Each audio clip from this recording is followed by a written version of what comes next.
Hello and welcome to KPUtv Plus podcast. This series we're covering Insert Art, a new gallery in Ketchikan, Alaska, and I'm here with Savanna LeCornu, and we are going to talk to you with a few questions that we're asking everybody this series just for a quick introduction, and we're just going to start off. Cool.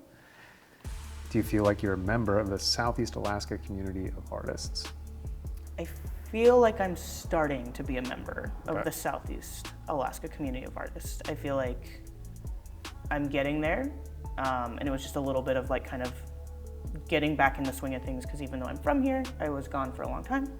A lot of people didn't necessarily know I did art, and now it's kind of starting to resurface a little bit for this area specifically. Yeah. Especially because I was well known in Washington, and now I'm getting back into it. So especially with not only Insert Art, but also a couple other events, like my art was on the KPUtv guide, that kind of thing, and now those things are starting to make it feel like people are starting to recognize me, so I now feel like I'm starting to be a part of it. Incredible.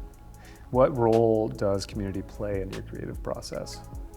So much of my art is inspired by my community, for my community, for all of the communities I'm a part of. So it's a big part of the process. It's a big part of why I do it.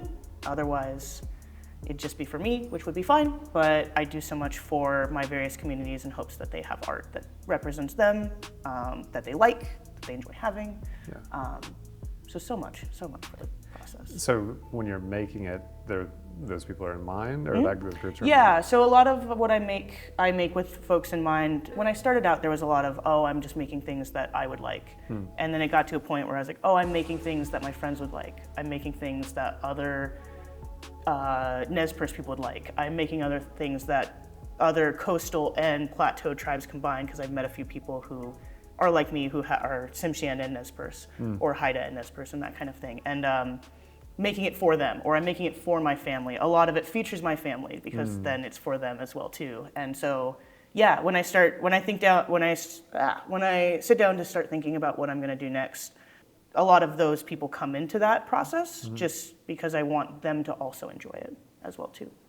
How does living in Southeast Alaska influence your artistic vision? A lot of my art is directly inspired by the environment that we're in. So you'll see mountains and trees and ocean and everything in between in a lot of my works, so very directly. So you'll see those little islands that are out in the Narrows and that kind of thing. You'll see Deer Mountain a lot. So very physically in that way, it's always the backdrop in a lot of ways. And then lately, a lot of the art I've been making has really been inspired by my time back home in Southeast Alaska and the community and the friends that I have now. So a lot of them are inspired by the things we like to do together, or inspired by them directly. So, which wouldn't be the case if I wasn't here. That's the most contemporary art. You're just making it of the moment in a way? So I've been doing a lot of art all the time since 2017. So like I've been doing a Patreon, I've been doing an Etsy shop, things like that. So I'm constantly creating 3 to 5 new pieces of art every single month, and have been since 2017. And it was more for a while, because back before I figured things out, I was making like 4 originals and giving those away for $10 a pop, which was a crazy thing I was doing. But I got to a point where I kind of like, I've burned through the backlog of things I've wanted to make in a lot of ways. And so much of what I'm making now is something that's inspired me more recently, because I feel like I've already done a lot of that stuff, and I've covered a lot of it. Like I've done 1,000,000 whales, because I like whales, and that's fine. Yeah. But now it's like, well, what if I explore different things, like more abstract things that are inspired by the people in my life. And my life is so different now than it was 2 years ago, because I had a major life change, got divorced, moved back home. And so stepping away from a lot of what I was doing in that time period, not only professionally, where I'm living, that kind of thing, but now in my art as well too, I'm not doing those things anymore. I'm doing new things because I have new folks in my life and I am doing a lot of new things that I never did before, so. Fun. If you could go berry picking with any artist, dead or alive, who would it be?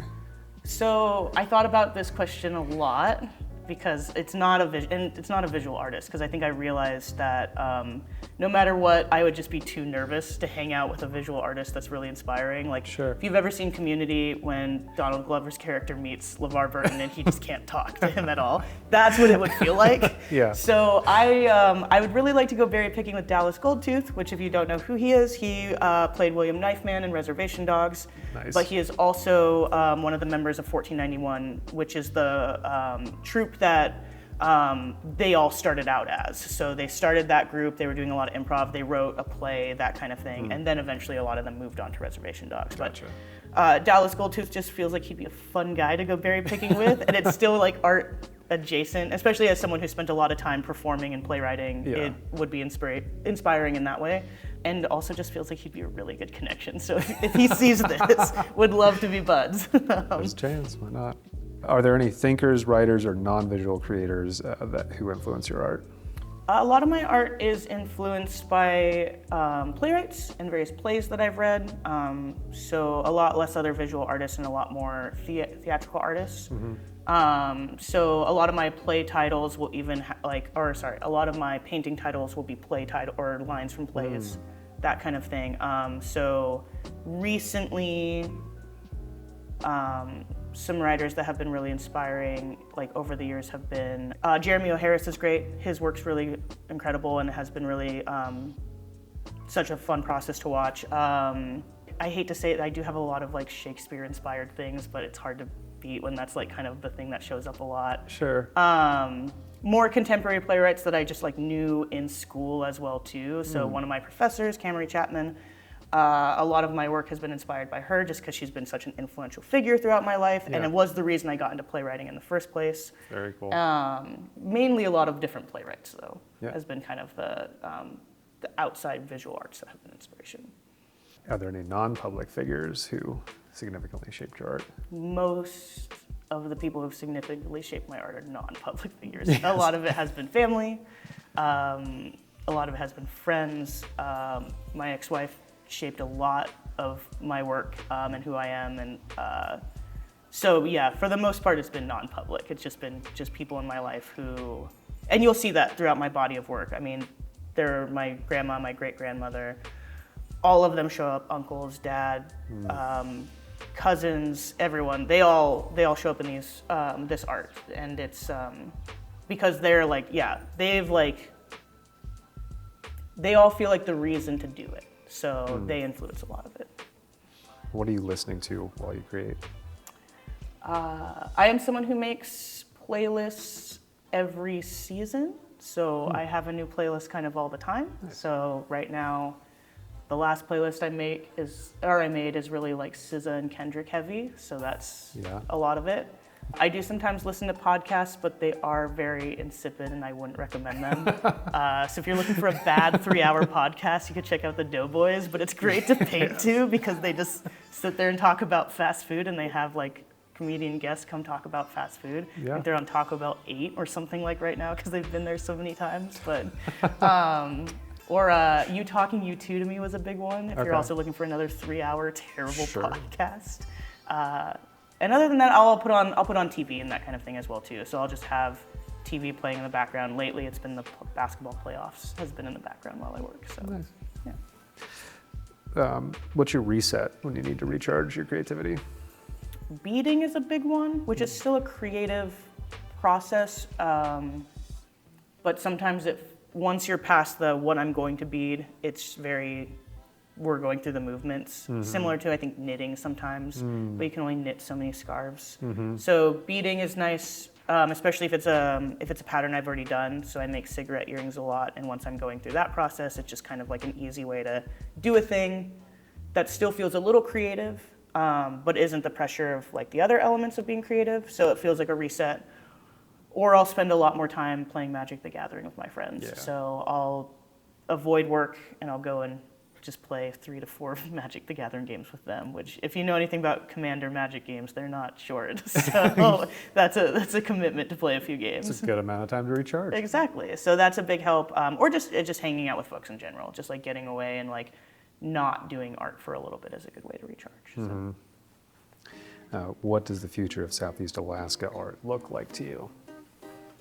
I feel like right now Southeast Alaska art has a very clear, vibe and theme. Not even just thinking about any one person specifically, but I feel like Southeast Alaska art can often just be described as like salmon. All salmon all the time. Sure. Or just kind of in that vibe, Yeah, whether it's that. And my hope is that in the future it doesn't have a vibe. That there's not just a clear, oh, this is Southeast Alaska art, because like even looking at the collective right now, we all do such different things. And even though sometimes we're drawing, we're inspired by like creatures and environments of this area, it still, I think, is outside that like vibe you think of when you think of Southeast Alaska.